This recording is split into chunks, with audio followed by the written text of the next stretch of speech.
Right now, there are a few of us, even myself, looking for a book coach, or someone. And right now, people don't know whether to go with a ghostwriter or a book coach. They don't know the difference. They know what they are, but I'm saying they don't know if which one to go with, is what I'm saying. And most of them feel it should be a book coach, but they're not quite sure yet. I agree. Yeah, I agree. And you're right. And there's what book coach even means. All kinds of things, right? Some folks are book coaches. They'll meet with you an hour a week. They'll encourage you and, support you and cheer you on. Some book coaches are on the other side. It's more a digital course. So you're going to go through the course on your own. There's combination. So we do the hour a week, but then we provide email support. You've got our whole team. And then if you work with us for 6 months, we do a copy edit for you for free. Okay, but you said we. That is it. You and you have a partner? I have a small company. So I have a full-time assistant. We have an intern. We're just getting ready to change over. And then my business manager. And then I'm our primary writer. We have a couple other writers we work with as well for ghostwriting clients. Wonderful. Okay. Oh, and the ghostwriter. So does it make a difference as to who you team up with? Is there a difference there, or in your opinion, there's a difference? Well, so what I would say, I think there's a few factors. One of them is the amount of control that you want to have. So some people just do not want to work with a ghostwriter just because they just cannot hand over their story. And that's understandable, right? I work with a lot of folks who have a lot of trauma they're trying to work through in their story. That's really our main client, are folks that have been through something really, really hard. They've overcome it. They really want to share what that lesson taught them and help other people get through that same thing. I love it. But I also understand if you've been through something like that, you just might need to just hammer it out yourself. It's not a matter of you're going to hand it over to somebody else. You need to write it yourself. But if you don't know how to write a book, you're going to feel lost. You're going to feel uncertain. You're going to wonder if you even should be doing it in the first place. All of these feelings of self-doubt get so amplified with a book because it's a book. I think it's so much bigger than people don't feel like they can DIY it. So a support system is really helpful. So I'd say that's the first reason that I would do a coach over a ghostwriter. The second reason we see a lot is just the cost. We charge $1,000 a month for coaching. Our basic package for manuscript only for ghostwriting starts at $3,300 all the way up to $5,000 or $6,000, depending on what you need. So we work with a lot of folks that budget is out of their price range. They can put together 3 months of coaching. We can get them started, really give them a structure and a framework for getting the words on the page, get the outline solid so they know as they're writing, they're making progress. It's going to be usable work. Okay, well, Amanda, which do you enjoy most? Being the ghostwriting portion, or the book coach? Oh, so that is a great question. For me, I enjoy the ghostwriting more just because I coach all our clients. So even if you're a ghostwriting client, I don't work in the way that, you send me your notes and you don't see me for a year and there's your book. I meet with all my ghostwriting clients every single week. So in the beginning, I'm getting the story. As we move through, I'm sharing drafts. We're meeting to talk about it, and not just the draft, also the feelings. Because stuff stirs up, even if it's ghostwritten, you're reading your experience back. It can be, it can shake you up a little bit. So we'll talk every week and just make sure folks are doing well. And then also make sure that if you're, as your book progresses, you're setting up your marketing and your promotion so that you don't end up, oh, here's this manuscript, what do I do with it? So that as we're going through. So anyway, that is a non-answer to your question. But you do help with marketing, correct? I do, yeah. So I'll say ghostwriting for me just because it's all of it all together. I get to coach, I get to do the writing, which I love. But I love my coaching clients too. And sometimes, I think it's probably, we talked about children earlier. I have a nephew. Sometimes when you're watching a little kid try to learn something new and you're like, oh my gosh, I just want to do it for you. but you have to let them learn, right? And I sometimes Yeah. feel like that with coaching clients, like, oh, just let me fix it. No, hold back, let me help you do it so that you have the skill and you have the confidence and the empowerment. But the clientele who do come to you, who are interested in, in either ghostwriting or book coach, okay, is there a way that you offer them a way that they can actually do, to make this more affordable for them? I'm just asking, tell me if you know of a way, because I know there's some people in the audience right now who are watching, who will be asking, well, how is there a way that Amanda can help to maybe, make this more affordable, for us?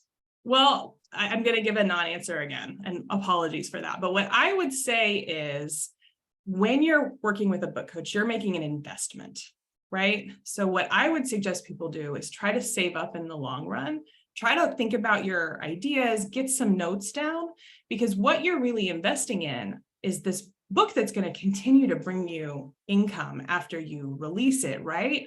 So unfortunately, no, I think we provide a really excellent value for the price that we charge. But what I would suggest is just really get yourself ready, get yourself pumped up. If a lot of folks we work with have a consulting business, or they do some coaching, life coaching or something of their own, can you set aside a particular part of that income toward a marketing budget? Because a book is going to help you market your business, right? That's going to come back to you. Can you, pick up a side gig for a little bit? Can you, pick up an extra job on the side just to pay for a couple or a few months?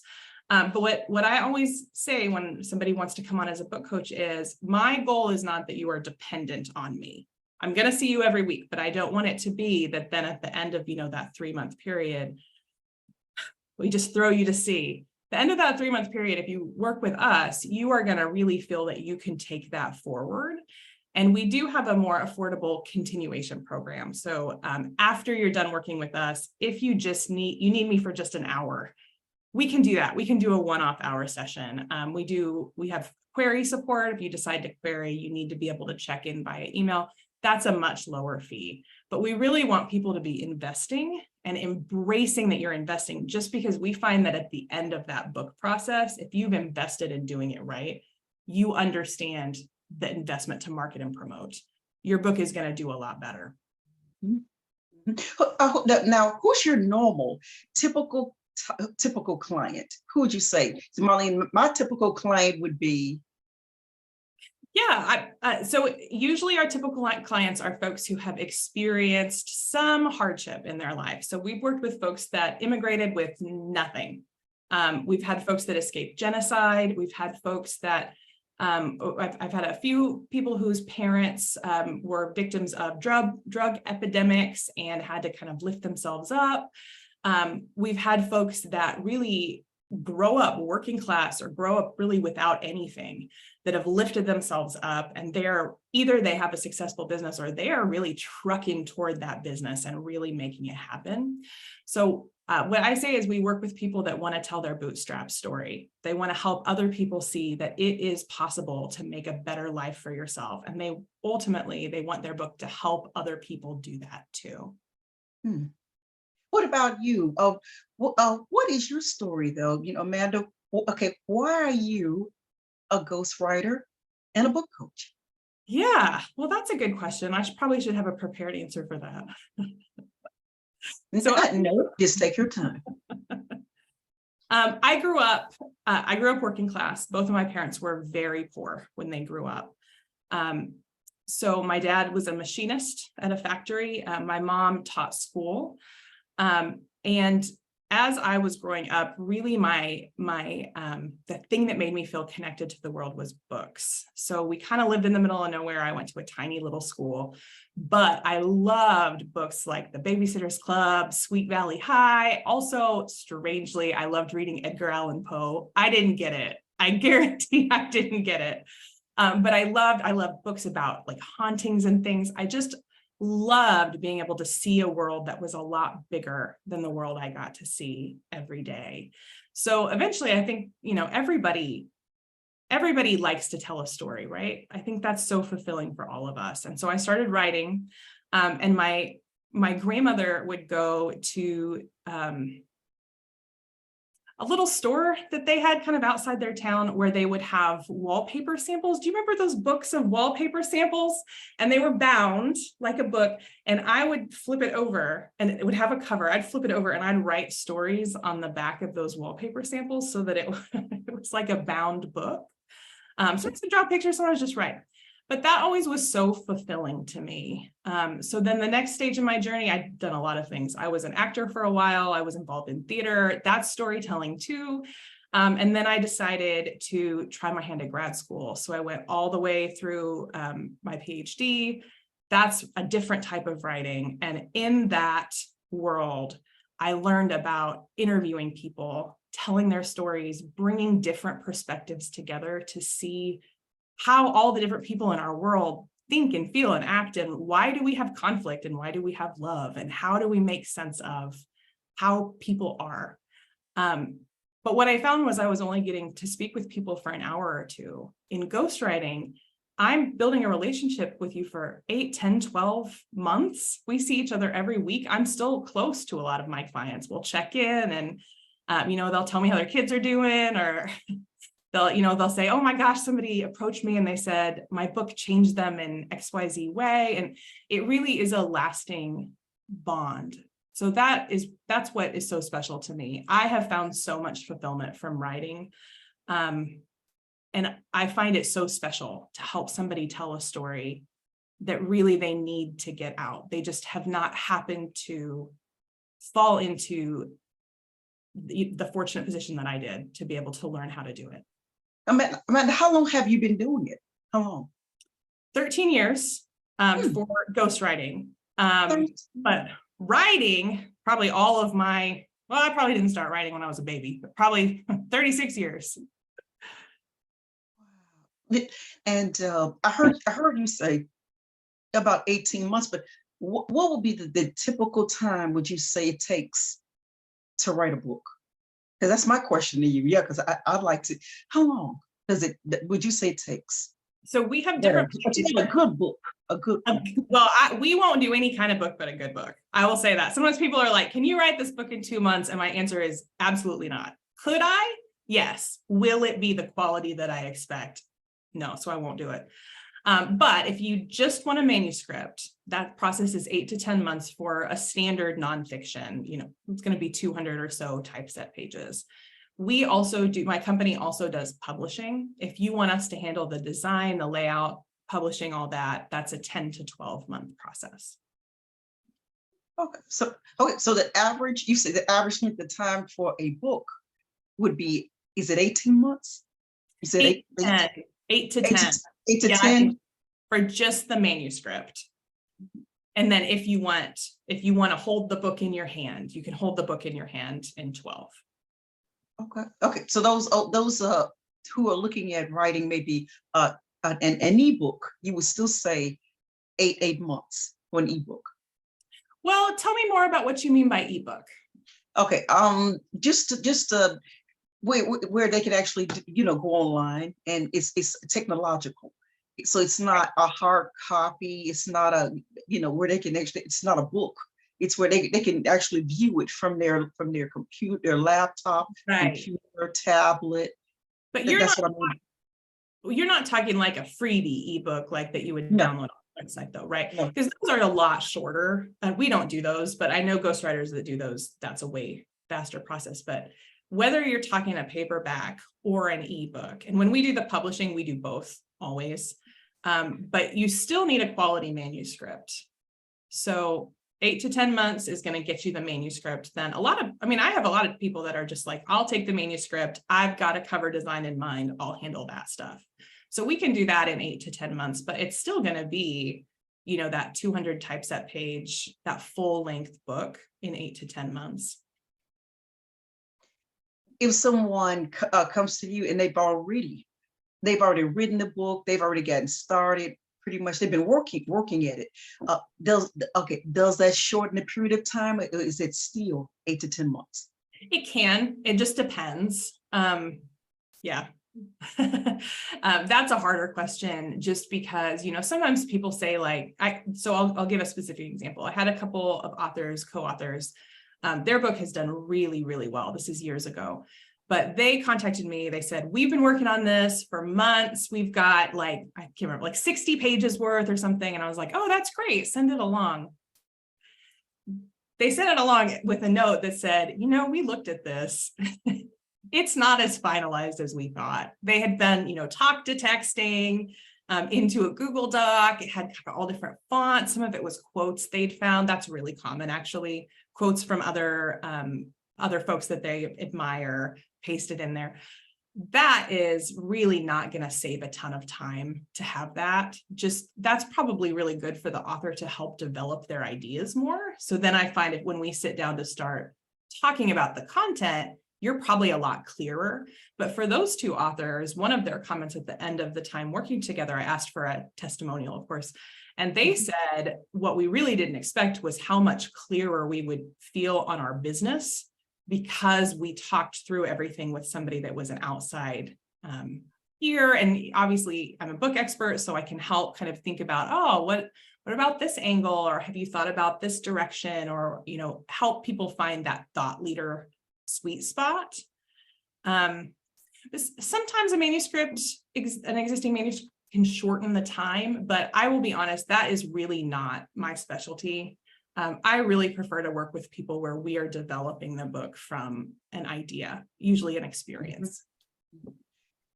What about okay, I'm seeing authors who go and do revisions on their books. Tell me tell me about that, because I'm seeing more of it. Well, tell me more about what you're asking. Okay, there are authors who publish their books, and then they may get some feedback on the book, or they may even notice that it didn't go as the direction they wanted it to go. And I've seen authors, and I've been doing research on this, and it's saying that sometimes it's a good idea, sometimes it's not. And I just wanted what do you think about that? Editing your book once it's been published. Oh, after it's been published. Oh, okay. Exactly. I have never, that is not even, my advice always is don't look at it after you published it. And that's just from my own experience as an author. So I have 2 traditionally published books and then a third shout out that's coming out in about a year. We just sent the final manuscript. When authors work with us, we go through the same process that a traditional publisher would. So we have an outside copy editor who is a professional who has never seen the manuscript, who can bring a cold eye to it. Then we take that back, we work with the author, we make any changes they suggest. Another cold eye person does the proofreading to make sure it's a really clean copy. You can be assured, with us at least, that once you publish it, that is an excellent book. I don't say perfect because nothing is perfect. Don't mess with that. If you gild the lily, you're going to kill it. So don't mess with it. And I actually say, just don't even look at it because you'll find something. I mean, we're growing all the time, right? Mm-hmm. So you publish your book, you come back a year from now. If you haven't changed your mind on a couple things, you maybe need to get out there a little bit more, right? You should be growing and changing and thinking all the time, but leave that book an artifact of how you felt in that moment, how you saw your life in that moment. And if you have more things to say, write another book. People probably want another book from you. Folks that do series or do follow-up books, those are some of the most profitable. Now you're speaking my tone now, because that's what I'm doing. I'm looking for someone who can help me with a series, because that's my plan. That's what I'm doing right now. I've got an outline and everything ready. So a series, that's my goal. Well, tell me about what's the series? Okay, and it's mainly about what I'm doing now. I spotlight businesses. Since the pandemic, I had never interviewed before. I've only done public speaking, but I never interviewed before, Amanda, until the pandemic, because most of my business was done face to face. And Yeah. so I had to think about what can I do now? Because a lot of those connections, because they were all out of state. I was driving from one state to the next doing business. And so now they're saying, let's talk virtual, let's do virtual, connections. And so what I did is I started off writing interview blogs. I started it off with an interview blog, and then there were people that said, "Well, let's talk, let's speak virtual." And I went from virtual to I call them spotlights. And so that's how I got to and the book is about what I did during the pandemic. And I face to face is still live, in my opinion. And I'm doing it, and I'm helping business owners and authors to become more visual. There are people right now with the authors who are looking to see what their books are about, what's an overview of the book, why did they write that particular book. That's why I'm spotlighting them. So that's why I'm doing what I'm doing, and it's complimentary. Yeah. Well, and don't you find that when you do these interviews, don't you find yourself so energized? Because when I Yes. interview people, I always leave like, all right, hot dog, ready to take on the day. Yeah, I have done a little bit of that talking to speakers, and I feel the same way. It's helpful to other people that are reading or watching. But oh my gosh, it's so helpful to us to get to talk and learn. And yeah, that's great. So are you thinking of doing then a series based on I guess one book is kind of how you transitioned, one book is maybe what you've learned, that kind of thing? Yes. That's Yes. great. Yes. And I realized that. And I also want to ask you about book reviews. How do you help authors with book reviews? Could you maybe give me more on that? Sure. So there are different stages, of course, of book reviews. So the first, and what we always just included if we're doing the publishing package, the 10 to 12 month, you need endorsements. You don't need endorsements, but oh my gosh, they're so pretty, right? You've got a book and across the top is some beautiful thing somebody said about it. That is just sales gold, right? So those are easier to get than people think. What we usually will do is we will brainstorm the topic experts in that particular field. So we have a book this is such a cool book, and I can't share details. I'm hoping he's going to give us permission when we get to that point, but it's NDA for now. But this author has found an ancestor of his who played a really big part in a pretty big historical event, and nobody had taken the time to figure out who this was. So he went all around Arkansas and Texas and maybe Oklahoma and dug through archives to recover his ancestor. And this is a biography of his ancestor. But this book truly is like a piece of this puzzle of this historical event. Well, we just made a list of all the people that are experts on that historical event. It's reassuring for the author then, right? Because they know these experts have read this book. If there were major red flags, I knew there wouldn't be, but we would know, right? Because they would say so. Well, we got a major museum on that topic, some of their historians, to write an endorsement for him. But at the same time, he found, and he brought this person to us. He had a friend of a friend of a friend who'd written some historical fiction. He just mentioned he was writing the book. She offered to do an endorsement. Well, we took her up on that, of course. And then the third is a historian that I had run into with another project in the past. And so that historian gave us a little blurb. Well, we've got a front cover blurb and then 2 back cover blurbs. Well, that's beautiful, right? So sometimes I think people think endorsements mean like book talk, right? You're going to get an endorsement and some influencer is going to tell their channel about your book. That's fine. We're talking about endorsements, though, that are printed. They're on Amazon at the very top on the cover. So that's the first thing. And then there's 2 other types that you can do when your book is ready to ship. So, and that can be pre-launch. It can be an advanced reader copy, an ARC. But the first type is trade reviews, and the second type are just general reader reviews. So for trade reviews, the service that we like is Kirkus Reviews, and there is a tier of Kirkus that you can do paid for a self-published author. And then Independent Book Publishers Association, IBPA, they have a number of opportunities that you can use if you want additional reviews. We like Kirkus. People know Kirkus. It's a great service. The other thing that I highly recommend is to find bloggers are really good. Anybody that's doing content marketing for their own business, those folks need content. And I, as somebody who does content marketing for my business, I get tired of writing those blogs. So if you can reach out to people in your same niche and say, hey, I can send you a free advanced reader copy. I'd love to know what you think. If you would consider giving me a review on your website, I would really appreciate it. But I also know you're busy. So I could also provide a guest post on 5 reasons why, something that's going to appeal to their reader. Or I can pre-write an interview for you with me on the book that you can then post on your website.